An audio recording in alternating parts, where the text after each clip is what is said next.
إن الحمد لله نحمده ونستعينه ونستغفره من يهده الله فلا مضل له ومن يضلله فلا هادي له وأشهد أن لا إله إلا الله وحده لا شريك له وأشهد أن محمدًا عبده ورسوله يا أيها الذين آمنوا اتقوا الله حق تقاته ولا تموتن إلا وأنتم مسلمون يا أيها الناس اتقوا ربكم الذي خلقكم من نفس واحدة وخلق منها زوجها وبث منهما رجالا كثيرا ونساء واتقوا الله الذي تساءلون به والأرحام إن الله كان عليكم رقيبا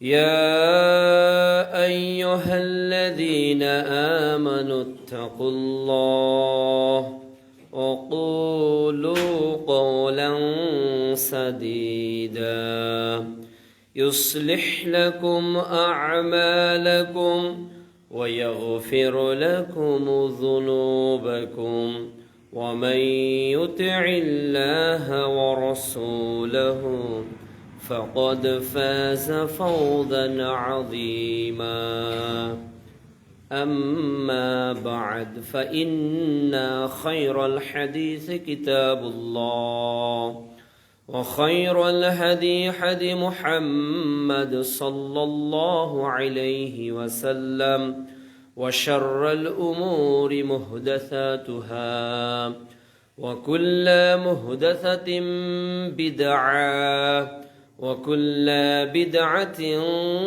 ضلالة وكل ضلالة في النار وقال تعالى أعوذ بالله من الشيطان الرجيم يا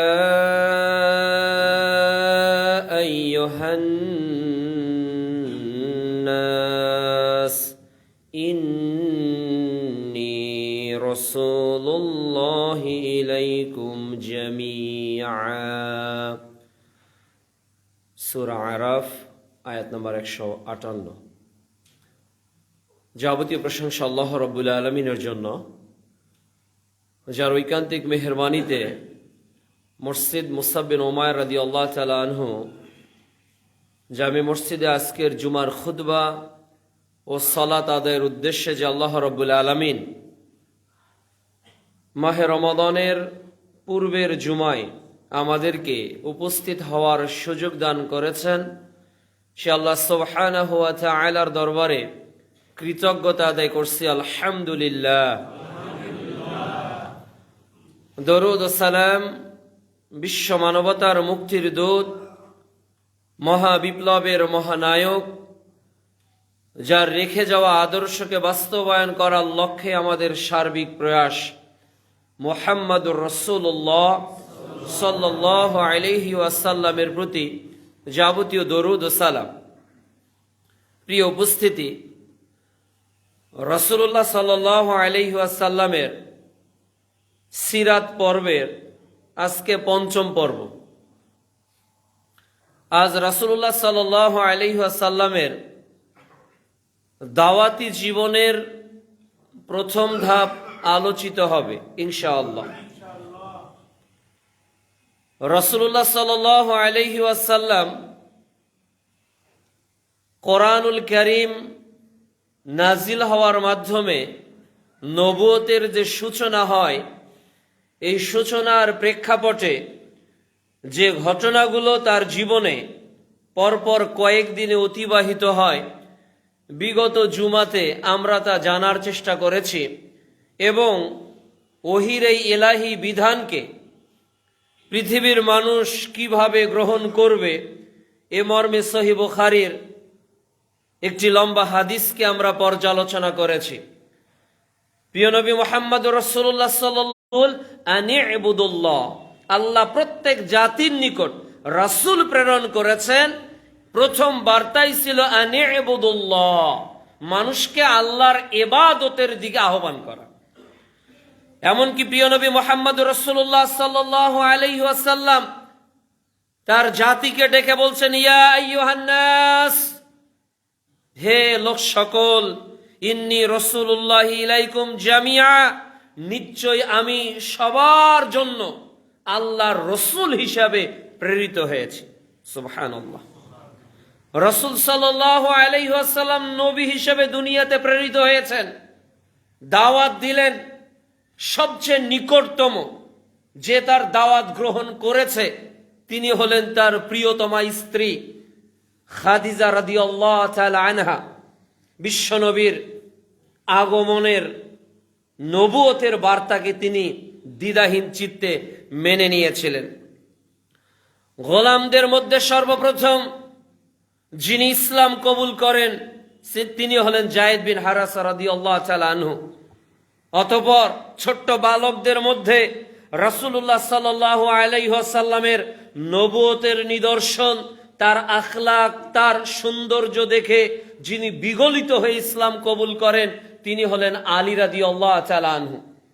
অতঃপর তার বন্ধুবর, বংশের দিক থেকে, এলাকার দিক থেকে প্রিয়তম বন্ধু হযরত আবু বকর রাদিয়াল্লাহু তাআলা আনহু ইসলাম গ্রহণ করেন। এই যে কাছের মানুষগুলোকে তিনি ধীরে ধীরে ধীরে ধীরে দাওয়াত দিতে থাকলেন। আর এরপর আবু বকর রাদিয়াল্লাহু তাআলা আনহু ধীরে ধীরে দাওয়াত দিলেন। ওসমান রাদিয়াল্লাহু তাআলা আনহু ইসলাম কবুল করলেন। আব্দুর রহমান বিন আউফ রাদিয়াল্লাহু তাআলা আনহু ইসলাম কবুল করলেন। এইভাবে বিগত কয়েক বছর রাসূলুল্লাহ সাল্লাল্লাহু আলাইহি ওয়াসাল্লাম দাওয়াত দিলেন গোপনে গোপনে। বিভিন্নভাবে তিনি দাওয়াত চালিয়ে যেতে লাগলেন। এই দাওয়াতের প্রেক্ষাপটেই শুরু থেকেই যে বিধানটা আল্লাহ তাআলা তাকে দিয়েছেন এটি হলো সালাত। মূলত সালাতের বিধান ছিল তখন দুই রাকাত করে দুইবার।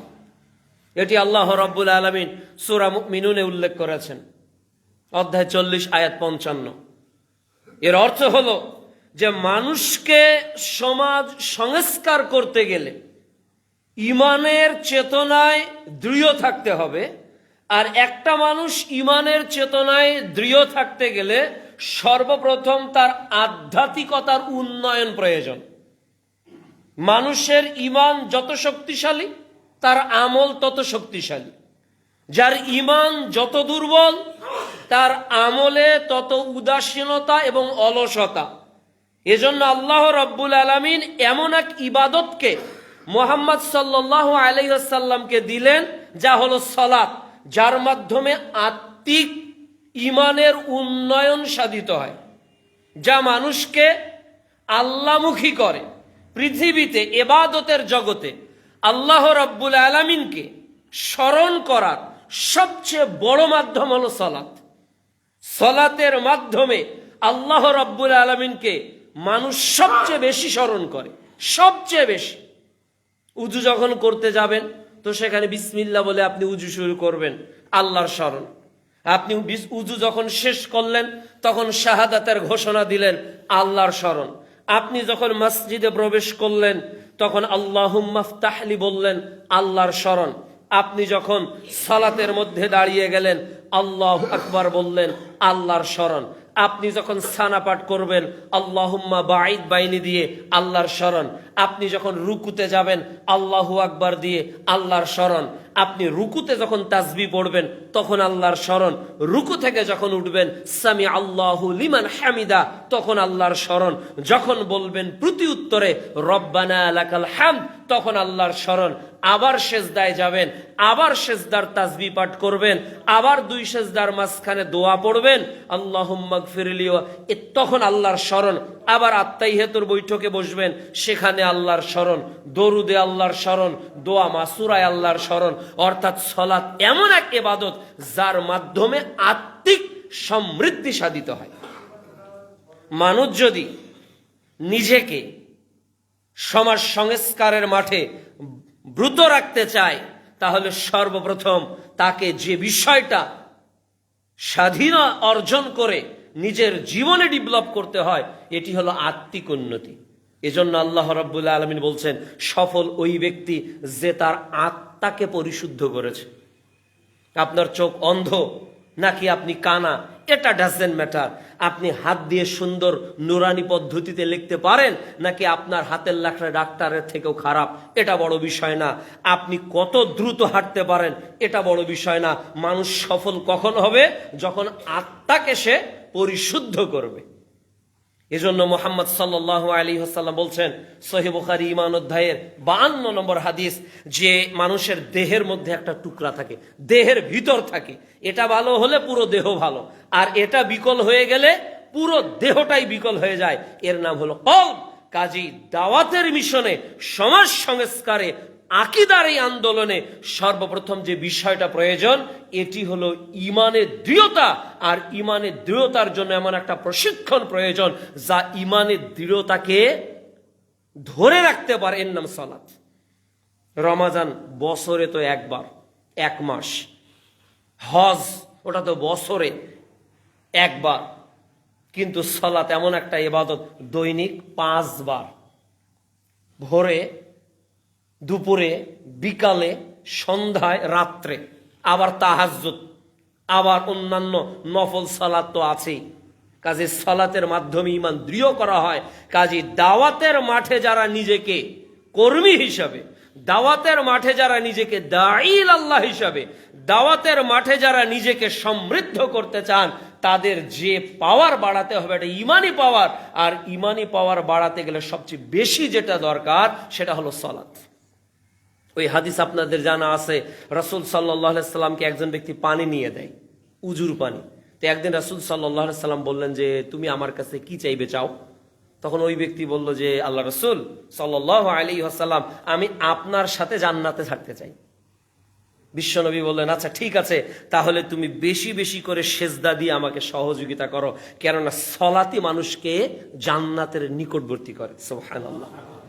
কাজে রাসূল সাল্লাল্লাহু আলাইহি ওয়াসাল্লাম মৌলিকভাবে যে দাওয়াতগুলো দিয়েছেন এটি মূলত 5টা বিষয়ের। এক, তাওহীদের, এই যে আনি'বুদুল্লাহ, তাওহীদের। 2, রিসালাতের, যে আমি রাসূল আল্লাহ প্রেরিত তোমাদের সবার জন্য। এবং আখিরাত, দুনিয়ার জীবন শেষ নয়, আরো একটা জীবন আছে যে জীবনে দুনিয়ার আমলের হিসাব গ্রহণ করা হবে, এর নাম আখিরাত। 4, তাওয়াক্কুল, মানুষ পৃথিবীতে ভরসা করে চলবে, নির্ভর করে চলবে, কোনো আসবাবের প্রতি নয়, কোনো ব্যক্তির প্রতি নয়, কোনো ক্ষমতার প্রতি নয়, কোনো রাষ্ট্রের প্রতি নয়, কোনো সম্পদের প্রতি নয়, কোনো প্রপার্টিসের উপর নির্ভর করে মানুষ চলবে না। গোটা পৃথিবীর মানুষ যার উপর তাওয়াক্কুল করে চলবে তিনি কে? আল্লাহ। এই তাওয়াক্কুলের শিক্ষা দেখবেন রাসূল সাল্লাল্লাহু আলাইহি ওয়াসাল্লামের পুরো জীবনে পাবেন, পুরো জীবনে পাবেন। তাহলে সুফফাকে বলতেছেন আসো, খাবার প্রস্তুত করেছে আনসার সাহাবী, 3 জনের খাবার শত শত মানুষকে খাওয়ালেন। কিভাবে? তাওয়াক্কালতু আলাল্লাহ। এই পুরো ইসলাম তাওয়াক্কুল। এটা 4। 5 নাম্বার হলো তাজকিয়া, আত্মশুদ্ধি, নফসকে রিকভার করা, সংশোধন করা, পরিবর্তন করা। ইয়া মুকাল্লিবাল কুলুব সাব্বিত কলবি আলা দীনিক। এই 5টা প্রকরণে মুহাম্মদ সাল্লাল্লাহু আলাইহি ওয়াসাল্লাম তার নবুয়তের জীবনে মানুষকে দাওয়াত দিতে থাকলেন। দাওয়াত দিতে দিতে দিতে দিতে এবার আল্লাহ সুবহানাহু ওয়া তাআলা রাসূলুল্লাহ সাল্লাল্লাহু আলাইহি সাল্লামকে হুকুম দিলেন, বিশ্বনবী এখন আপনার প্রতি যা ইলাহি বিধান নাজিল করা হয়েছে তা আপনি প্রচার করেন প্রকাশ্যভাবে। সূরা হিজর অধ্যায় 15 আয়াত 94 এবং 95 আল্লাহ রাব্বুল আলামিন নাজিল করলেন। আল্লাহ তাআলা বললেন, হে নবী তুমি প্রচার করো প্রকাশ্যভাবে যা তোমার উপর নাজিল হয়েছে, আর তোমার যারা বিরোধিতা করবে তাদের জন্য আমি যথেষ্ট। তোমার যারা বিরোধিতা করবে তাদের জন্য আমি যথেষ্ট। তাহলে প্রথমে বললেন প্রকাশ্য দাওয়াত দাও, এরপর বললেন যারা বিরোধিতা করবে তাদের জন্য আমি যথেষ্ট। তার মানে দাওয়াত যদি গোপনে হয় তাহলে এই দাওয়াতে তত বাধা আসে না যত বাধা প্রকাশ্য দাওয়াতে আসে। গোপন দাওয়াতে এত বাধা আসে না যত বাধা প্রকাশ্য দাওয়াতে আসে। এজন্য সূরা হিজর অধ্যায় 15 আয়াত 94 এবং 95 প্রথমে বললেন প্রকাশ্যে দাওয়াত দাও, আবার 95 আয়াতে বলতেছেন তোমার যারা বিরোধিতা করবে তাদের জন্য আমি যথেষ্ট। এরপর আল্লাহ রাব্বুল আলামিন সূরা শুআরা আয়াত নাজিল করলেন অধ্যায় 26 আয়াত 214 যে ওয়ানজির আশিরাতাকাল আকরাবিন, তুমি তোমার নিকট জাতি গোষ্ঠীর নিকট দাওয়াত দাও। যারা তোমার নিকটে আছে, যারা তোমার কাছে আছে, এখন তুমি তাদেরকে দাওয়াত দাও। তাহলে আল্লাহ তাআলার এই আয়াত পাওয়ার পর মুহাম্মদ সাল্লাল্লাহু আলাইহি ওয়াসাল্লাম দাওয়াতের অনেকগুলো কাজ প্রকাশ্যভাবে করেছেন। এর থেকে আমাদের করণীয় হলো যে সমাজ সংস্কার করতে চাইলে আমাদের মধ্যে আকীদার দৃঢ়তা লাগবে ও অবিচলতা লাগবে। যদি আকীদায় দুর্বল থাকি তাহলে প্রকাশ্য দাওয়াত আমার পক্ষে দেওয়া সম্ভব নয়। আকীদার মধ্যে যদি দুর্বলতা থাকে। 2 নাম্বার আমরা জানতে পারলাম মানুষ যদি আল্লাহর নৈকট্যে ঈমানকে দৃঢ় করতে চায় তাহলে তাকে বেশি বেশি করে সালাত আদায় করতে হবে। 3, মানুষকে পরিবেশ মোকাবেলায় দাওয়াত দিতে হবে। পরিস্থিতি কেমন, এই বৈরী পরিস্থিতিতে রাসূল সাল্লাল্লাহু আলাইহি সাল্লাম কিছুটা সময় গোপন দাওয়াত দিয়েছেন, আবার প্রকাশ্য দাওয়াত দিয়েছেন।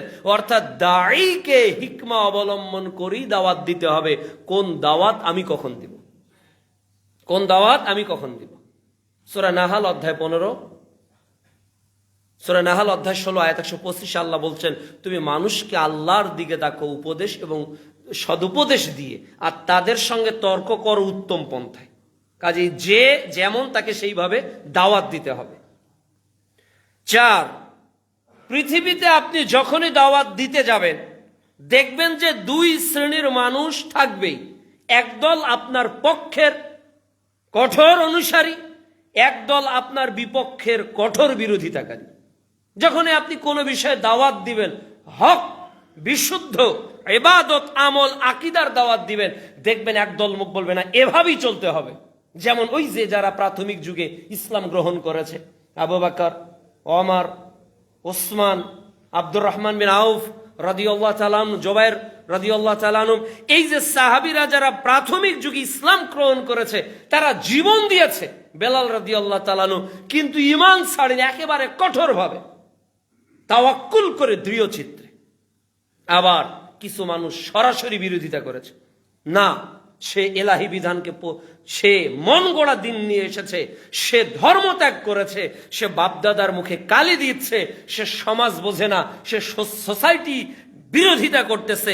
এইরকম কিছু মানুষ সরাসরি আপনার বিপক্ষে অবস্থান নেবে। প্রতিটি ক্ষেত্রে দাওয়াতে দেখবেন 2 শ্রেণীর মানুষ পাবেন। 5, মানুষকে যখন আখিরাতের দাওয়াত দিবেন তখন ওই মানুষটা দুনিয়া ত্যাগ করতে উদ্বুদ্ধ হবে। যতক্ষণ মানুষ আখিরাতকে ভয় করেনি ততক্ষণ কেউ দুনিয়া ছাড়তে রাজি না। জীবন দিবে, বোনকে জমি লিখে দিবে না। জীবন দিবে 1% জায়গার জন্য। লাঠি পিটা করতে করতে 2 দলে 10 জন মারা যাবে, এরপরও 1% জমি কেউ কাউকে দিতে চাইবে না। তার মানে মানুষ আখিরাতের উপর কিছু ছেড়ে দিতে চায় না, যা চায় সবই দুনিয়াতে ইনকাম করতে চায়। কিন্তু মুহাম্মদ সাল্লাল্লাহু আলাইহি সাল্লামের দাওয়াতি জীবনে এটা ছিল না, বরং তিনি আখিরাতের প্রতি মানুষকে উদ্বুদ্ধ করেছেন। তিনি পরকালের জীবন যে শ্রেষ্ঠ জীবন এ বিষয়ে তিনি বর্ণনা দিয়েছেন। এবার আল্লাহ রাব্বুল আলামিন যখন বললেন, নবী, সূরা শুআরা অধ্যায় 26 আয়াত 214, তুমি তোমার নিকটাত্মীয়কে দাওয়াত দাও। তৎকালীন সময়ে মানুষকে আহ্বান করার সবচেয়ে বড় মাধ্যম ছিল পাহাড়ের উপর দাঁড়িয়ে আহ্বান করা। মানুষ বিপদে পড়লে, মানুষ কোনো বালা মুসিবতের সম্মুখীন হলে তৎকালীন সময়ে মানুষ পাহাড়ের উপর দাঁড়িয়ে যেত। এরপর বংশের নাম ধরে ডাকতো, মানুষ দ্রুত ছুটে চলে আসতো, কাজ, ঘর, বাড়ি, সংসার ছেড়ে। কেন? বিপদে পড়েছে লোকটা। পাহাড়ের উপর যে কেউ উঠতো না। মুহাম্মদ সাল্লাল্লাহু আলাইহি সাল্লাম আল্লাহর এই হুকুম মানত, পাহাড়ের উপর উঠলেন। সহিহ বুখারীর মোটামুটি 1 পৃষ্ঠার একটি হাদিস, 4770 নম্বর হাদিস। আমি চুম্বকীয় কয়েকটা অংশ এই হাদিসের আপনাকে শোনাতে চাই। রাসূল সাল্লাল্লাহু আলাইহি ওয়াসাল্লাম একত্রিত করলেন সব লোককে।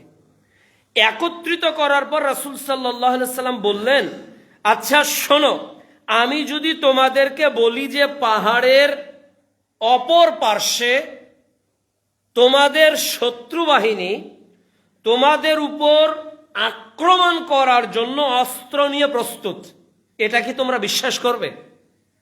তার মানে মুহাম্মদ সাল্লাল্লাহু আলাইহি ওয়াসাল্লাম এখনো কি বলতে চাচ্ছেন এটা মক্কার লোকেরা বুঝতে পারেনি।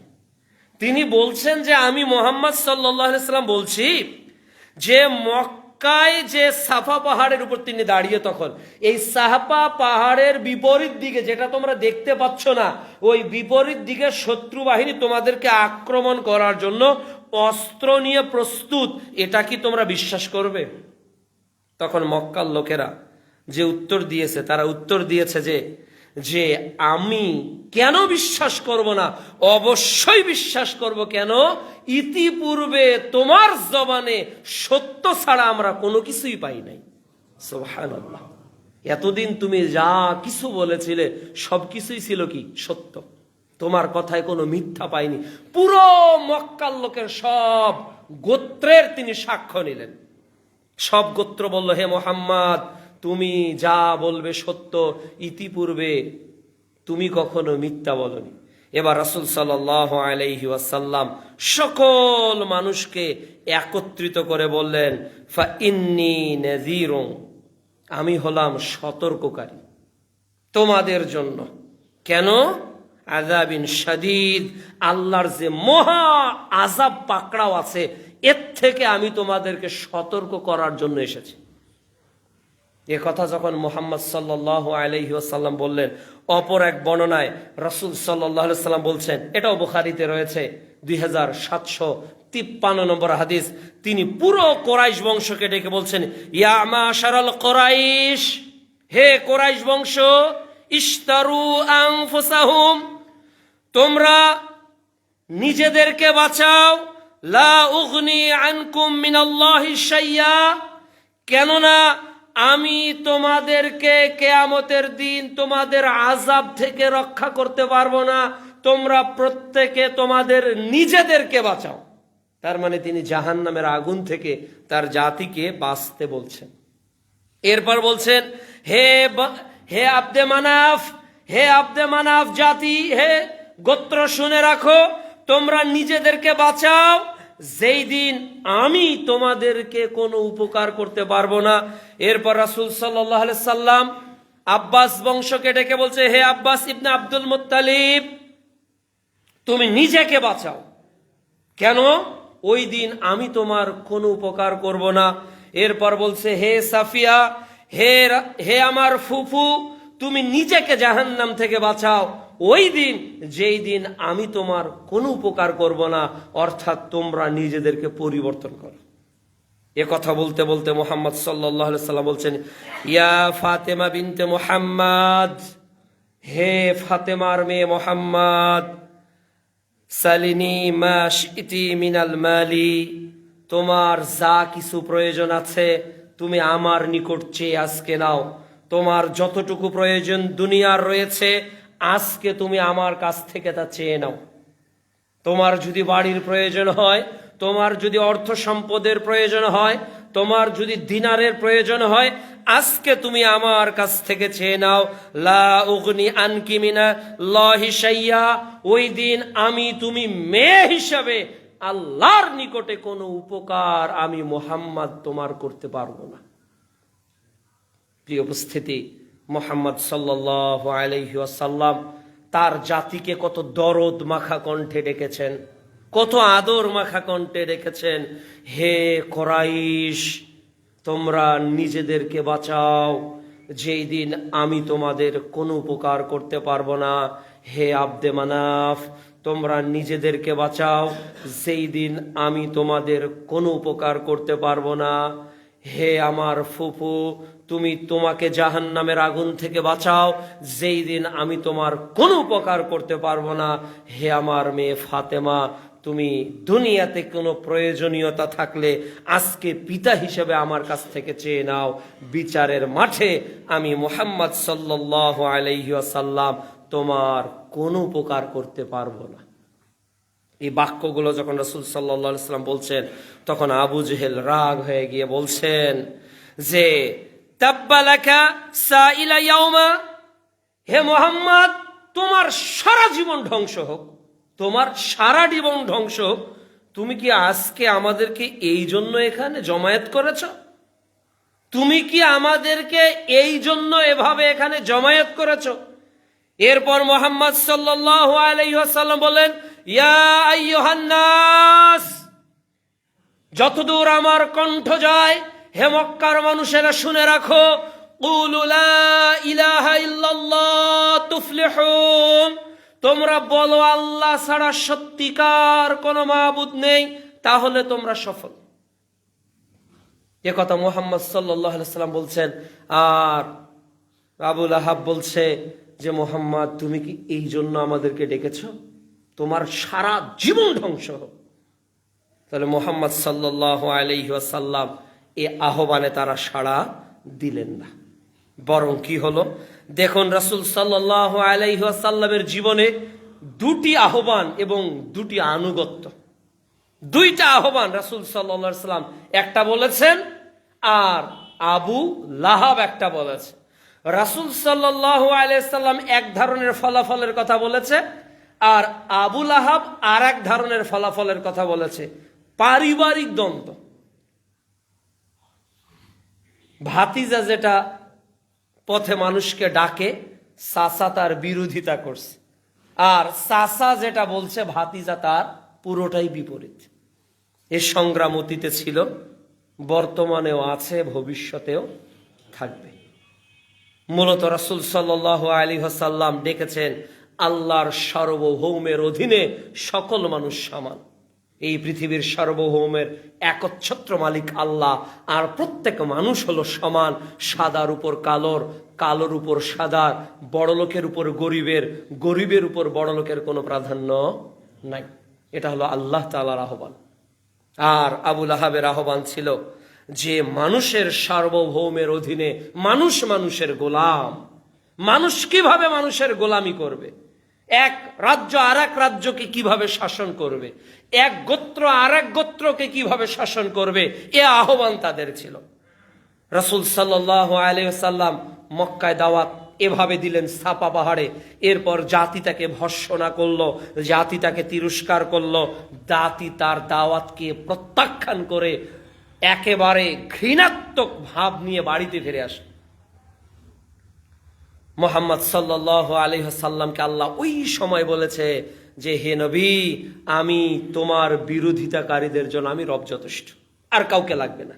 এই যে সান্ত্বনা দিয়েছেন, এটা রাসূলের হলো আশার বাণী। এরপর তিনি মিনাতে চলে গেলেন। মিনাতে চলে গিয়ে তিনি আবার, জনৈক রাবি বলছে, আমি জিজ্ঞাসা করলাম তিনি কে? জনৈক ব্যক্তি বলছে, তিনি বললেন তিনি হলেন তার চাচা আবু লাহাব। তাহলে এটা হলো রাসূল সাল্লাল্লাহু আলাইহি ওয়াসাল্লামের প্রকাশ্য দাওয়াত। তিনি মিনাতে দাওয়াত দিচ্ছেন, আর পিছনে পিছনে চাচা বলছেন, শোনো শোনো, মুহাম্মাদের কথা শোনো না, ও মিথ্যুক, ও মিথ্যাবাদী। রাসূল সাল্লাল্লাহু আলাইহি ওয়াসাল্লাম এবার এই কথা বাদ দিয়ে চলে গেলেন জুলমাজাজ বাজারে। জুলমাজাজ বাজারে অনেক মানুষ, বাজারে তো বেশি লোক থাকে। রাসূল সাল্লাল্লাহু আলাইহি ওয়াসাল্লাম জুলমাজাজ বাজারে গিয়ে একটু উঁচু স্থানে দাঁড়ালেন, যে জায়গায় রাসূল সাল্লাল্লাহু আলাইহি ওয়াসাল্লামকে মানুষ দেখতে পাবে। তিনি ওই জায়গায় দাঁড়িয়ে সকল মানুষকে একই কথা বললেন, কুলু লা ইলাহা ইল্লাল্লাহ তুফলিহুন। রাবী বলছেন যে রাসূল সাল্লাল্লাহু আলাইহি ওয়াসাল্লাম যখন এই কথা বলতেছিল, একজন ব্যক্তি হাতে অনেকগুলো পাথর, যে পাথর দিয়ে তিনি বিশ্বনবী মুহাম্মদ সাল্লাল্লাহু আলাইহি ওয়াসাল্লামের গোড়ালিকে বারবার আঘাত করছেন, পাথরের আঘাতে মুহাম্মদ সাল্লাল্লাহু আলাইহি ওয়াসাল্লামের গোড়ালি থেকে পাথরের আঘাতে রক্ত চুইয়ে চুইয়ে চুইয়ে চুইয়ে পড়ছে। আর তিনি বলছেন, লা তুতিহু, খবরদার তোমরা তার আনুগত্য করো না। লা তুতিহু, খবরদার তোমরা তার আনুগত্য করো না। ফাইন্নাহু কাযিবুন, সে হলো মহা মিথ্যাবাদী। নাউযু বিল্লাহ। মুহাম্মদ সাল্লাল্লাহু আলাইহি সাল্লাম দাওয়াত দিচ্ছে, হে বাজারের ব্যবসায়ীরা শোনো, আল্লাহ ছাড়া সত্যিকার কোনো মাবুদ নেই, তাহলে তোমরা সফল হবে। আল্লাহ ছাড়া সত্যিকার কোনো মাবুদ নেই, তাহলেই তোমরা সফল হবে। আর চাচা পিছনে পিছনে তার পায়ে আঘাত করতেছে আর বলতেছে, খবরদার, লা তুতিহু, তোমরা তার আনুগত্য করো না, তোমরা তার কথা মেনে নিও না। কেন? সে মহা মিথ্যাবাদী। কাজেই প্রিয় উপস্থিতি, ভাতিজা ও চাচার এই দ্বিমুখী দাওয়াত, চাচা যেদিকে আহ্বান করেছে, ভাতিজা সে আহ্বান মানেনি। এই আঘাত যখন প্রাপ্ত হয়েছে, আল্লাহ রাব্বুল আলামিন সূরা লাহাব নাজিল করলেন, তাব্বাত ইয়াদা আবি লাহাবি ওয়া তাব্বা। এইভাবে তার স্ত্রী, তার সন্তান রাসূলুল্লাহ সাল্লাল্লাহু আলাইহি ওয়াসাল্লামের পরিবারে সংঘর্ষ সৃষ্টি করলো। রাসূল সাল্লাল্লাহু আলাইহি ওয়াসাল্লামের দুই মেয়ে আবু লাহাবের দুই সন্তানের সঙ্গে বিবাহ বন্ধনে আবদ্ধ ছিল, তিনি জোর করে তাদেরকে তালাক দিতে বাধ্য করলেন। কিন্তু মুহাম্মদ সাল্লাল্লাহু আলাইহি ওয়াসাল্লাম তার দাওয়াত থেকে পিছু পা হলেন না। সম্মানিত উপস্থিতি, রাসূলুল্লাহ সাল্লাল্লাহু আলাইহি ওয়াসাল্লাম যখন প্রকাশ্যভাবে দাওয়াত দিতে গেছেন, যখন তিনি প্রকাশ্যভাবে তাওহীদের কথা বলতে গেছেন, তখন তিনি বাধাগ্রস্ত হয়েছেন। যখন তিনি পরিবারকে দাওয়াত দিয়েছেন, পরিবার তার দাওয়াতকে গ্রহণ করেনি, পরিবার তার দাওয়াতকে প্রত্যাখ্যান করেছে। সমাজকে যিনি যখন দাওয়াত দিতে গিয়েছেন, সমাজের মানুষ তার দাওয়াতকে প্রত্যাখ্যান করেছে। এই ভেবে যদি মুহাম্মদ সাল্লাল্লাহু আলাইহি ওয়াসাল্লাম যে সমাজের কথা বলছে, এই সমাজ যদি কায়েম হয়ে যায়, তাহলে তো আমাদের নেতৃত্ব আর মানুষ গ্রহণ করবে না। অর্থনীতিবিদরা ভেবেছিল মুহাম্মাদের এই আহ্বানকে যদি আমরা গ্রহণ করি, তাহলে আমাদের সুদ ভিত্তিক যে লেনদেন, এটা কি আর চলবে পৃথিবীতে? এটা তো চলবে না। পারিবারিকভাবে মুহাম্মদ সাল্লাল্লাহু আলাইহি ওয়াসাল্লামের দাওয়াত পরিবার গ্রহণ করেনি, সামাজিকভাবে মুহাম্মদ সাল্লাল্লাহু আলাইহি ওয়াসাল্লামের দাওয়াত সমাজ নেতারা গ্রহণ করেনি, ধর্মীয়ভাবে মুহাম্মদ সাল্লাল্লাহু আলাইহি ওয়াসাল্লামের দাওয়াত ধর্মীয় নেতারা গ্রহণ করেনি, রাজনৈতিকভাবে মুহাম্মদ সাল্লাল্লাহু আলাইহি ওয়াসাল্লামের এই প্রকাশ্য দাওয়াত রাজনৈতিক নেতারাও তার গ্রহণ করেনি। এই প্রকাশ্য দাওয়াত থেকে আপনার আমার জন্য আজকের আলোচনায় প্রথম শিক্ষা হলো যে রাসূল সাল্লাল্লাহু আলাইহি ওয়াসাল্লাম বলছেন, সবচেয়ে বড় শহীদকে যে ব্যক্তি স্বৈরাচারী শাসকের সামনে হক কথা বলল আর স্বৈরাচারী শাসক তাকে হত্যা করল। তার মানে সত্য কথা বলাটা সহজ কোনো বিষয় নয়। বিপদ আসবেই আসবে, বালা মুসিবত আসবেই আসবে। এজন্য আল্লাহ তাআলা রাসূল সাল্লাল্লাহু আলাইহি ওয়াসাল্লামকে প্রস্তুত করেছেন। আল্লাহ তাআলা নিজেও বলেছেন, ওয়াতাওয়াসাউ বিল হক ওয়াতাওয়াসাউ বিস সবর। যখন তুমি সত্যের আহ্বান করবে, হে নবী, যখন তুমি সত্যের আহ্বান করবে, তখন পাশাপাশি মানুষকে বলো, তোমরা পরস্পর ধৈর্যের উপদেশ দাও। কেন? সূরা শুআরায় এই 26 নম্বর সূরার আল্লাহ তাআলা 217টা আয়াত বর্ণনা করেছেন। এই 217টা আয়াতে আল্লাহ তাআলা প্রায় 60টা জাতির ধ্বংসের ইতিহাসকে তুলে ধরেছে। 60টা জাতির। তার মানে রাসূল সাল্লাল্লাহু আলাইহি সাল্লামকে আল্লাহ তাআলা সূরা শুআরার মাধ্যমে এ কথা জানিয়ে দিচ্ছেন, মুহাম্মদ সাল্লাল্লাহু আলাইহি সাল্লাম, আপনার সামনে আসনি বিপদ আসবে, কিন্তু বিপদ ইব্রাহিম আলাইহিস সালামের এসেছিল, এ কথা কিন্তু আল্লাহ তাআলা সূরা শুআরায় উল্লেখ করেছে বিশ্ব নবীকে সান্ত্বনা দেওয়ার জন্য। আল্লাহ রাব্বুল আলামিন একই সূরায় নূহ আলাইহিস সালামের কথা উল্লেখ করেছে বিশ্ব নবীকে সান্ত্বনা দেওয়ার জন্য। আল্লাহ তাআলা একই সূরায় আদ জাতির কথা উল্লেখ করেছে, সামুদ জাতির কথা উল্লেখ করেছে বিশ্ব নবীকে সান্ত্বনা দেওয়ার জন্য, যাতে বিশ্ব নবী ভেঙে না পড়েন, যাতে তার মন দুর্বল না হয়ে পড়ে, যাতে তিনি ঈমানের চেতনায় বলিয়ান হয়ে থাকেন। এজন্য আল্লাহ রাব্বুল আলামিন যখন তাকে বলেছেন তুমি তোমার জাতিকে সতর্ক করো 214 নম্বর আয়াতে, এর আগে 213টি আয়াতে আল্লাহ তাআলা 7 জন নবীর সিরাতকে, তাদের সংগঠিত বিপদকে, বিপদের বিজয়কে এবং যারা নবীদের বিরোধিতা করেছিল তাদের ধ্বংস ইতিহাসকে বর্ণনা করে মুহাম্মদ সাল্লাল্লাহু আলাইহি সাল্লামকে বলছেন আপনি উপদেশ দেন আপনার প্রতিবেশীদেরকে, আপনার নিকটাত্মীয়দেরকে, আর যারা বিরোধিতা করবে, আপনার যারা অনিষ্টতা করতে চাইবে, তাদের জন্য আমি যথেষ্ট। সম্মানিত উপস্থিতি, আজকের পৃথিবীতে সার্বভৌমত্ব আল্লাহর, এটা মুখে বিশ্বাস আমরা করলেও আমাদের কাজে কর্মে খুব একটা সার্বভৌমত্বের মালিকানা আমরা আল্লাহর হাতে খুব একটা ন্যস্ত করতে রাজি না, চাই না। ঢাকা বনানীতে আপনার একটা প্লট আছে, 2 কাঠা জায়গার উপর 10 তলা বিল্ডিং, আপনার 2টা ইউনিট করে রেখেছেন, মিনিমাম 15টা পরিবার সেখানে বসবাস করে। কোটি টাকা দিয়ে বিল্ডিং করেছেন, আপনার কোটি টাকার বিল্ডিং করেছেন। যে ভাড়াটি আপনার 1400 স্কয়ার ফিটের একটা ইউনিট ভাড়া নিয়েছে, তাকে মাস শেষে 25-30 হাজার টাকা গুনতে হয়। এরপরেও ওই 1400 স্কয়ার ফিটে যে বসবাস করে ভাড়াটিয়া আছে, সে তার মতো করে বাড়িতে আসতে পারে না। 10টার মধ্যে গেট বন্ধ, সে 10টার আগে ঢুকবে। কেন? আইন হলো আপনার, নিয়ম হলো আপনার। 2 কাঠা জমির মালিক আপনি, 2-4-5 কোটি টাকা দিয়ে বিল্ডিং আপনি করেছেন।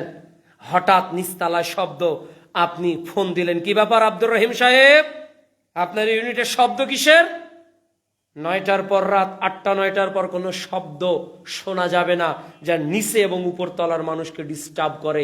একেবারে নয়েজলেস পরিবেশে আপনাকে থাকতে হবে যদি এই বিল্ডিং এ বসবাস করতে চান। তাহলে 2 কাঠা জমির মালিক তার ক্ষমতা প্রয়োগ করে 1400 স্কয়ার ফিটের জায়গায়, নিজে ভাড়াটিয়া হওয়ার পরেও ওই ভাড়াটিয়া 30,000 টাকা দিয়ে ভাড়া দেয়। এরপরেও রাত 10টার পর বাড়িতে ঢুকতে পারে না, আগে ঢুকতে তাকে হয়।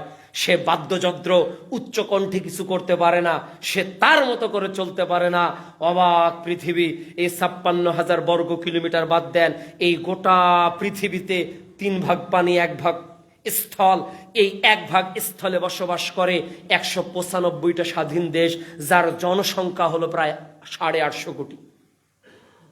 তাহলে 2 কাঠা জমির মালিক হয়ে যদি একটা 1400 স্কয়ার ফিটের জায়গা, light system, sound system, inter exit আপনার নিয়মে চলে, তাহলে একথে ভেবে রাখা তো উচিত যে সূর্য নিয়ন্ত্রণ আল্লাহ, যে অক্সিজেনের নিয়ন্ত্রণ আল্লাহ, যে কার্বন ডাই অক্সাইড নির্গতন নিয়ন্ত্রণ আল্লাহ, যে আল্লাহ রাব্বুল আলামিন বলছেন যে ইয়া আইয়ুহান নাসু উবুদু রাব্বাকুমুল্লাযী খালাকাকুমুল লাযীনা মিন ক্বাবলিকুম লাআল্লাকুম তাত্তাকুন আল্লাযী জাআলা লাকুমুল আরদা ফিরাশাও ওয়াস সামাআ বিনাআ।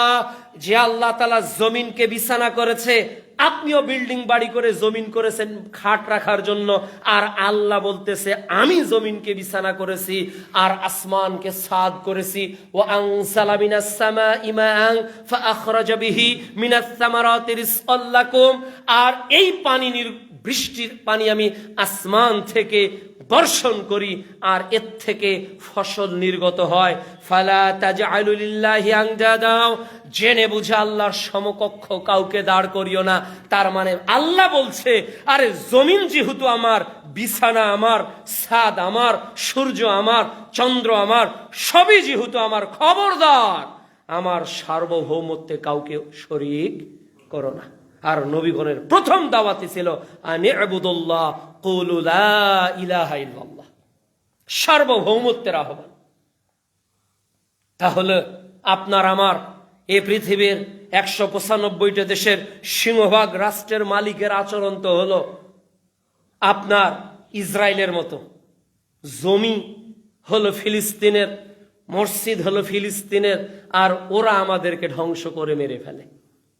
এ হলো টেরোরিজমের ইতিহাস। তো দুনিয়ার জমিনে যেমন গাজা উপত্যকা আজকে আক্রমণকারীদেরকে আমরা ঘৃণা করি, কেন? ওই জমিন তো গাজাবাসীদের, ওই জমিন তো প্যালেস্টাইন ফিলিস্তিনবাসীদের, ওরা মুসলমান, ওদের জমিতে আমরা তোমাদেরকে ভাড়াটিয়া না করুণা করে থাকতে দিয়েছি।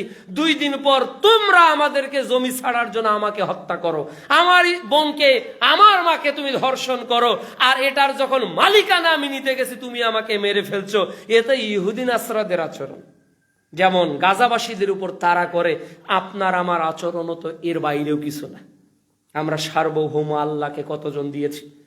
এ পৃথিবীতে মানুষ কত কিছুর দাবি তুলল, এ পৃথিবীতে মানুষ কত কিছু চায়, এ পৃথিবীতে মানুষ কত কিছু আশা করে, কিন্তু আল্লাহর রাসূলের দাওয়াতের প্রথম শব্দ ছিল কুলু লা ইলাহা ইল্লাল্লাহ। হে মক্কার লোকেরা, কতটুকু শব্দ, কতটুকু কালিমা? কুলু লা ইলাহা ইল্লাল্লাহ। এই 3টা কালিমার মাধ্যমে আবুল আহাব বুঝতে পেরেছিল মুহাম্মদ সাল্লাল্লাহু আলাইহি ওয়াসাল্লাম কি বলতে চায়। এই ছোট্ট একটা বাক্যের মাধ্যমে মক্কার কুরাইশের লোকেরা বুঝেছিল যে মুহাম্মদ সাল্লাল্লাহু আলাইহি ওয়াসাল্লাম আমাদের দেবদেবীদেরকে, আমাদের উপাসনালয়দেরকে, আমরা যাদের অধীনে থেকে তাদেরকে ধ্বংস করে এক রবের কথা বলতে চায়। আরে খ্রিস্টানদের তো 3 জন আছে, 3 জন হলেও তো মানা যায়। এ বলে একজনও চলবে না, কেউ চলবে না, একমাত্র আল্লাহ, তার আনুগত্য করতে হবে, তাকে মানা যায় না। এই জন্য অপবাদ, রক্ত, বিপদ, সংকট মুহাম্মদ সাল্লাল্লাহু আলাইহি সাল্লামের উপর পতিত হয়েছে। এজন্য আজকে আপনাদেরকে আমি বলতে চাই যে নিজের জীবনে সার্বভৌমত্বের মালিকানা আল্লাহর নিকট বিক্রি করে দেন, নিজের ইচ্ছাকে তার নিকট সমর্পণ করেন, নিজের আনুগত্যকে তার নিকট সমর্পণ করেন, নিজের যাবতীয় চাহিদার উপর তার ইচ্ছাকে প্রাধান্য দেন, নিজের যাবতীয় অহমিকার উপর তার বড়ত্বকে প্রাধান্য দেন।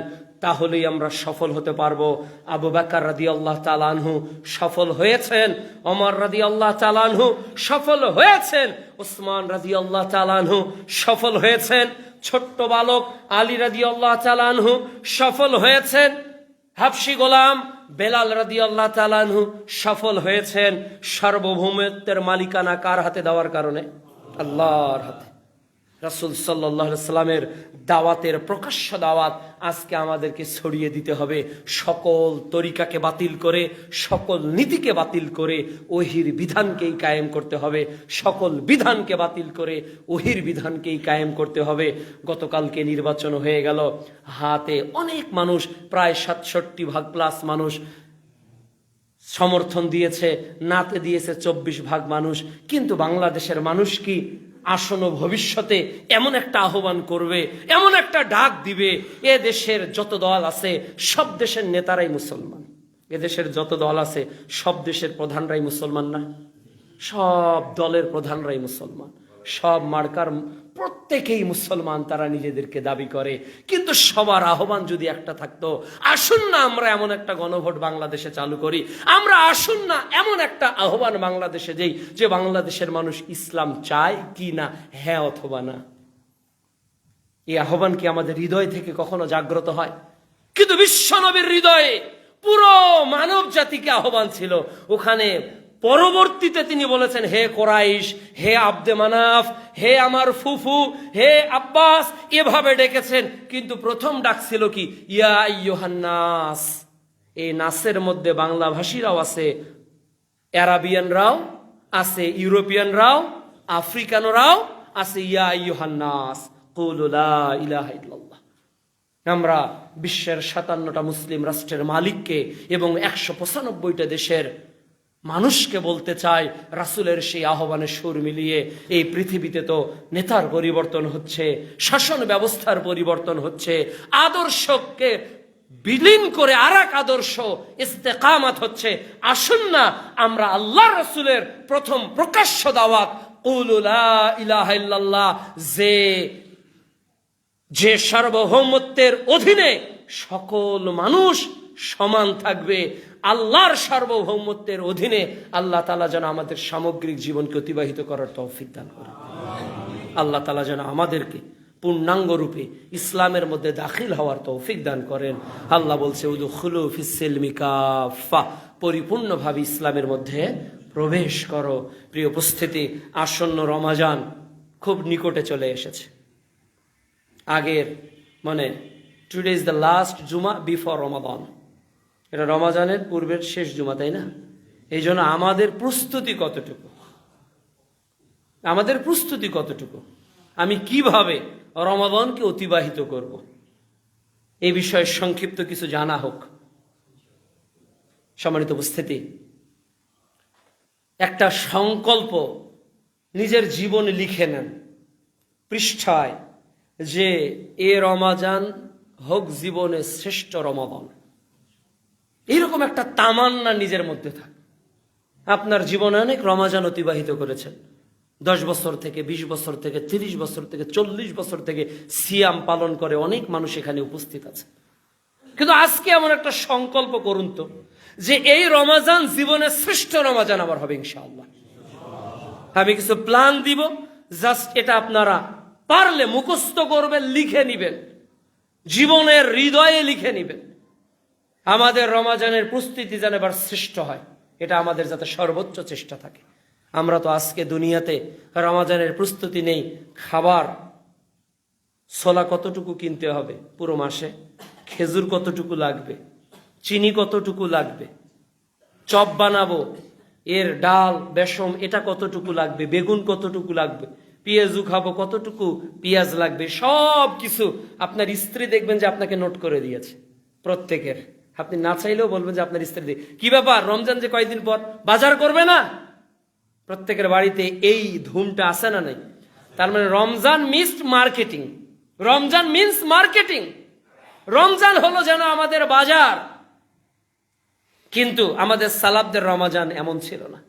রমজান দেহ শক্তিশালী করার মাস নয়, রমাজান ঈমান শক্তিশালী করার মাস।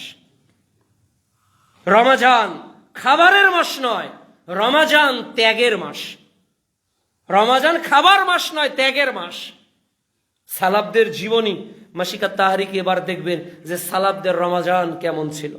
সালাফদের রমাজান এমন ছিল যে আবু হুরায়রা রাদিয়াল্লাহু তাআলা আনহু জীবনীতে 15টা খেজুর, তিনি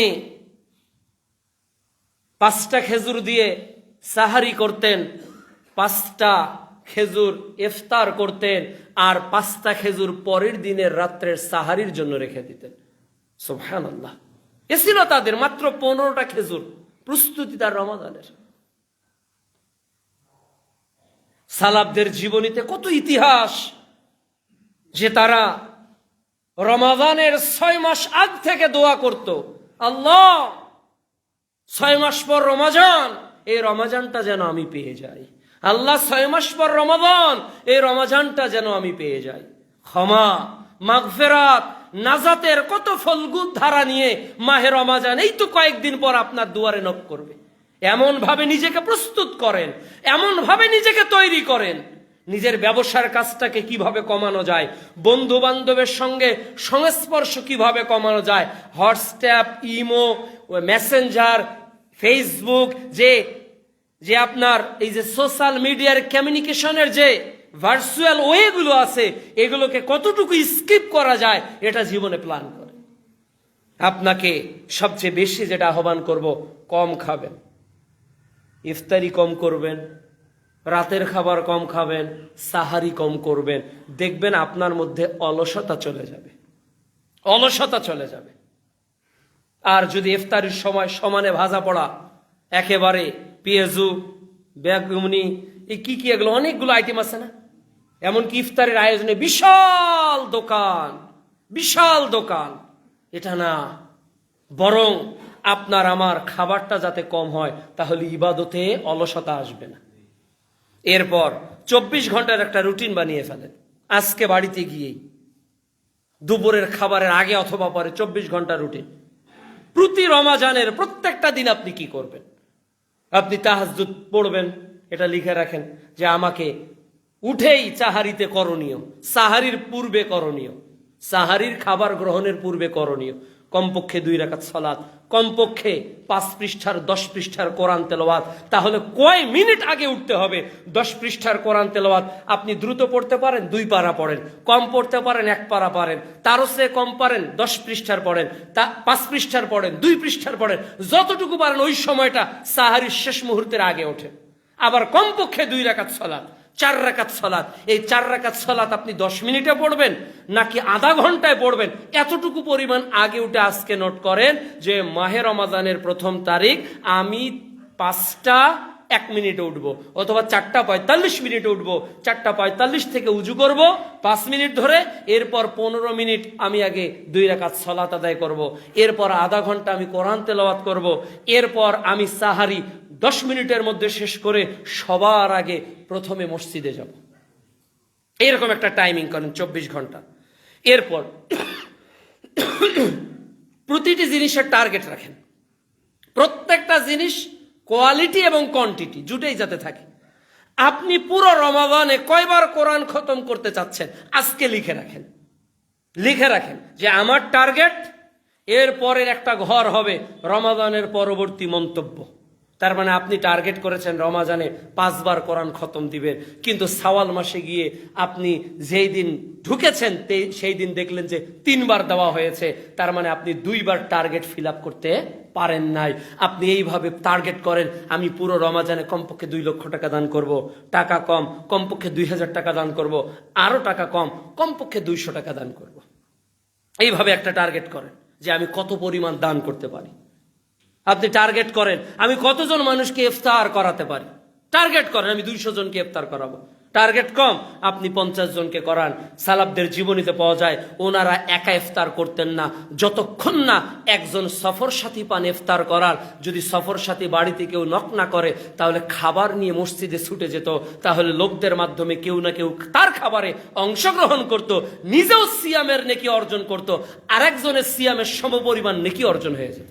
সুবহানাল্লাহ, এ ছিল তাদের টার্গেট। কাজে আপনারা এটা টার্গেট করবেন। এরপর রমাদান মাস মানে আপনার জীবনে পাপ মোচনের সবচেয়ে বড় সুযোগ। আল্লাহ তাআলা এত মানুষকে ক্ষমা করবেন না যত মানুষকে ক্ষমা রমাদানে করা হয়। তাহলে চাওয়াটা এমন হবে, আল্লাহ কিভাবে চাইলে খুশি হয়, চাওয়ার আগে করণীয় কি, দোয়া করার পদ্ধতি কি, ইস্তেগফার করার নিয়মটা কি, একেবারে পাই টু পাই সব জানা। কেন আমাকে ক্ষমা নিতে হবে, যে কোনোভাবে আমাকে গুনাহ থেকে পরিত্রাণ পেয়ে আমাকে শাওয়াল মাসে প্রবেশ করতে হবে। আল্লাহ রাসূল সাল্লাল্লাহু আলাইহি ওয়াসাল্লাম বলছেন ধ্বংস ওই ব্যক্তির যে রমাজান পেল কিন্তু গুনাহ মোচন করতে পারল না। তাহলে আমি যদি ধ্বংসপ্রাপ্ত জাতির মধ্যে নিজেকে যুক্ত করতে না চাই তাহলে রমাজানে এমন ভাবে তওবা পড়তে হবে, এমন ভাবে ইস্তেগফারের সময় কাটাতে হবে, সকাল সন্ধ্যা শুধু ইস্তেগফার আর ইস্তেগফার। সবাইকে বলবো সাইয়্যিদুল ইস্তেগফার যাদের মুখস্থ নাই এই 3-4 দিনে মুখস্থ করে ফেলবেন। ছোট্ট একটা দোয়া, আল্লাহুম্মা আনতা রাব্বি লা ইলাহা ইল্লা আনতা খালাকতানি ওয়া আনা আবদুকা ওয়া আনা আলা আহদিকা ওয়া ওয়া'দিকা মাসতাতা'তু আউযু বিকা মিন শাররি মা সানা'তু আবু লাকা বিনি'মাতিকা আলাইয়া আবু বিযামবি ফাগফিরলি ফাইন্নাহু লা ইয়াগফিরুয যুনুবা ইল্লা আনতা। প্রতিযোগিতা করতে পারবো না ইনশাআল্লাহ। এবং আমি অনুরোধ করব মার্চের 2য় জুমায় আমি মুসাফা করতে চাই, এবং আপনি বলতে পারবেন যে আব্দুল্লাহ ভাই আপনি দিনাজপুর থেকে এসে যে রিকোয়েস্টটা করেছেন আমি আপনার এই কথাটা রেখেছি, আমার সাইয়্যিদুল ইস্তেগফার মুখস্থ হয়েছে। পারবেন না ইনশাআল্লাহ? আমি সকলকে অনুরোধ করব এই মুসাফাটা আমি ওই সকল মুসল্লিদের সাথে এই মুসাব বিন উমায়ের জামে মসজিদের করতে চাই যারা আমার এই অনুরোধটুকু রেখে এই 5-7 দিনের মধ্যে সাইয়্যিদুল ইস্তেগফার মুখস্থ করবে। আল্লাহ যেন তৌফিক দান করেন। রমাদানের আরেকটা গুরুত্বপূর্ণ প্রস্তুতি হলো বেশি বেশি করে কোরআন তেলাওয়াত করা। ইমাম শাফি রাহমাহুল্লাহ তার হাদিসের দার্স বন্ধ করে দিতেন রমজান মাসে, হাদিসের দার্স বন্ধ করে দিতেন, আর দার্স দিতেন না। বড় বড় মুহাদ্দিসগণ হাদিসের দার্স বন্ধ করে কেবল কোরআন তেলাওয়াত করতেন, কেবল কোরআন তেলাওয়াত করতেন। 3 দিনে এক খতম কোরআন, 3 দিনে একবার কোরআন শেষ করেছে, 7 দিনে একবার কোরআন শেষ করেছে। কেউ একদিনে একবার, যেটা 3 দিনের নিচে করা যাবে না। তবে লিখিত রয়েছে যে অনেকেই বলেছেন রমাদান মাস যেহেতু স্পেশাল মাস, এক্ষেত্রে অনেকেই একদিনে কোরআন শেষ করেছে। কি তামান্না তাদের কোরআনে ছিল। আর পুরো রমাজানের 30 দিন হয়ে যায়, এরপরেও একবারও কোরআন শেষ করতে পারি না। কি দুর্ভাগ্য আমাদের। প্রিয় মা বোনেরা, আপনাদেরকে অনুরোধ করব, আর স্বামী যারা আছেন তাদেরকে অনুরোধ করব, এবারের রমাদানে ভাজা পড়া বাসায় রান্না করা বন্ধ করিয়েন না। খেজুর খান, খেজুরের পর ভাত খান, খেজুর খান, খেজুরের পর ছোলা খান, যেগুলো স্বাস্থ্যকর খাবার এগুলো খান। মা বোনদেরকে বলবো আইটেম করবেন না। মা বোনেরা 2টা থেকে রান্না করে, আর পরের দিনের খাবারের রান্নার আইটেম আগে থেকেই ভিজিয়ে রাখে। দয়া করে স্ত্রীদেরকে কষ্ট দিবেন না। রাত দিন ওরা তো 11 মাস পরিশ্রম করে। স্ত্রীদের হাত ধরে আজকে বলবেন, তুমি আমার জন্য অনেক করেছো 11 মাস, অন্তত এই একটা মাস আমি তোমাকে রুখসত দিয়ে দিলাম। তুমি সামান্য ভাত, যা তরকারি হবে সেটা রান্না করবে, আর খেজুর দিয়ে আমরা ইফতার করব, আর বাকি সময় আল্লাহর কোরআন তেলাওয়াতে কাটিয়ে দিব। পারবো না ইনশাল্লাহ? স্বামী, স্ত্রী, সন্তান সবাই মিলে শুধু তেলাওয়াতে কোরআন, এই মাস শুধু তেলাওয়াত আর তেলাওয়াত। সকাল সন্ধ্যা রাত দিন টার্গেট করতে হবে কমপক্ষে 10 দিনে একবার যাতে কোরআন শেষ করা যায়, 7 দিনে একবার যাতে কোরআন শেষ করা যায়, এই পরিকল্পনাটা করবেন। আর একটা বলবো যে কোরআন বুঝে পড়ার চেষ্টা করবে। আল্লাহ তাআলা কোরআনে কি বলছে? আফালা ইয়াতাদাব্বারুনাল কোরআন, তারা কোরআন নিয়ে কেন গবেষণা করে না? এরপর রমাদানের প্ল্যান হলো যে নিয়াত করবেন রমাদান মাসে যাতে জীবনে কোনো সাগিরা গুনাহ না হয়, ছোট গুনাহ যাতে না হয়, চেষ্টা করবেন। তাহলে কাবিরা গুনাহ থেকে অটোমেটিক বেঁচে যাবেন। আপনি যদি টার্গেট নেন আমি সগিরা গুনাহ করব না, তাহলে দেখবেন আল্লাহ তাআলা আপনাকে কাবিরা গুনাহ থেকে বাঁচিয়ে দিবে। চেষ্টা করবেন ছোট গুনাহ যাতে না হয়। কাবিরা গুনাহ কি, সাগিরা গুনাহ কি, অনেক বই আছে। ছোট ছোট গুনাহ থেকেও নিজেকে বাঁচিয়ে রাখেন। এরপর আপনার এই মাসে যা বেশি করা প্রয়োজন সেটা হলো দান সাদাকা। রাসূল সাল্লাল্লাহু আলাইহি সাল্লাম বাতাস যেভাবে প্রবাহমান হয় এইভাবে বেশি বেশি দান করতেন। মুসআব বিন উমাইর রাদিয়াল্লাহু তাআলা আনহু জামি মসজিদের মুসল্লিরা মনে করে যে হয়তো এই কয়েকজন চৌধুরীরা এই মসজিদটা চালাবে, আমাদের আর টাকা পয়সা দেওয়ার কি প্রয়োজন, তারাই তো দেয়, তারাই তো দিচ্ছে না। তাআনু আলাল বিররি ওয়াত তাকওয়া, নেকির কাজে কি আপনাকে সহযোগিতা করতে হবে না? ওমর রাদিয়াল্লাহু তাআলা আনহু অর্ধেক দিয়েছেন। তার অর্থ কি আবু বকর দেয়নি? আবু বকরের সামান্য ছিল, ওটাই নিয়ে এসেছেন। তো রাসূল সাল্লাল্লাহু আলাইহি সাল্লাম বলছেন যে ওমর রাদিয়াল্লাহু তাআলা আনহু বলেছিলেন আজকে মনে হয় আমি আবু বকরকে হারিয়ে দিতে পারবো। তখন আল্লাহ রাসূল বলেছেন, আবু বকর বাড়িতে কি রেখে এসেছো? আবু বকর বলেছিল, আল্লাহ রাসূল, আল্লাহ আর আপনাকে রেখে যা আছে আবু বকরের সবই দিয়েছি। আল্লাহ মানুষের কি দেখতে চায়? হৃদয় দেখতে চায়। হয়তো 5 কোটি টাকা কেউ দিল, কিন্তু আপনার 5,000 টাকা রিক্সা চালকের, 50 টাকা রিক্সা চালকের টাকার মর্যাদা ওই 5 কোটি টাকার চেয়ে বেশি হতে পারে আল্লাহর নিকট। এই জন্য দান সাদাকা বেশি বেশি করে করবেন। আর দাওয়াতি সময়ে সময়টা অতিবাহিত করবেন। এই সময় মানুষের মেজাজটা নরম থাকে, মসজিদমুখী মানুষ হয়। অনেকগুলো মানুষ মসজিদমুখী হবে, এই জন্য তাকে হয়তো একটা তাওহীদের বই দিলেন, একটা সুন্দর মাসনুন দোয়ার বই দিলেন, সিরাতের একটা বই দিলেন, এরপর আকাইদের একটা বই দিলেন। সুন্দর সুন্দরভাবে তাকে দাওয়াতের কাজ করেন, কিছু সেমিনার করেন, রমাজানের উপর একটা সেমিনার করেন, ইসলাম ও বিজ্ঞানের উপর একটা সেমিনার করেন। এরপর আপনার রমাজানে লাইলাতুল কদরের রাত কিভাবে জাগবো এইটার উপর একটা আলোচনা করেন। এইভাবে প্রতিনিয়ত দাওয়াতের মাঠে কিভাবে যত বেশি ইউটিলাইজ করতে পারবেন তত বেশি আপনার আর্নিংটা হবে। এই মাস হলো উপার্জনের মাস, দুনিয়াবি উপার্জন নয়, ব্যবসায়ের উপার্জন নয়। যত ব্যবসায়ী আছেন মুসআব বিন উমাইরের মুসল্লি, সবাইকে বলবো 2% হলেও ব্যবসায় ছাড় দেওয়ার চেষ্টা করবেন। ইনশাআল্লাহ বরকত আল্লাহ দিয়ে দিবে, বরকত আল্লাহ দিবে। খবরদার খাদ্য জমিয়ে রাখবেন না, মানুষকে দিয়ে দিবেন। 2% ভাই, তেলটা আগে 160 টাকায় বিক্রি করতাম, যাও তোমাকে 158 টাকায় দিয়ে দিলাম। ছোলা 90 টাকায় বিক্রি করতাম, যাও তোমাকে আমি 85 টাকায় দিয়ে দিলাম। এইভাবে যদি করতে পারি, সৌদিতেও দেখবেন যে মানুষ অনেক কিছুর জন্য, মানুষ 16ই ডিসেম্বরের জন্য গ্রামীণ ফোন ছাড় দেয়, যে মিনিটে এত টাকা ছাড়, মেগাবাইট ছাড়। এদেশের মুসলমানরা বিভিন্ন দিনকে, বিভিন্ন দিবসকে কেন্দ্র করে ছাড় দেয়, মেগাবাইট দেয়, কত কিছু ছাড় দেয়, অফার পর্যন্ত, ফ্ল্যাট পর্যন্ত ছাড় হয়। তাহলে দেশের মুসলমানদেরকে কি, রমাজানে ব্যবসায়ীদেরকে আল্লাহর জন্য খাদ্য দ্রব্যে ছাড় দেওয়া দরকার না? আল্লাহ যেন কবুল করে। আল্লাহুম্মা আমিন।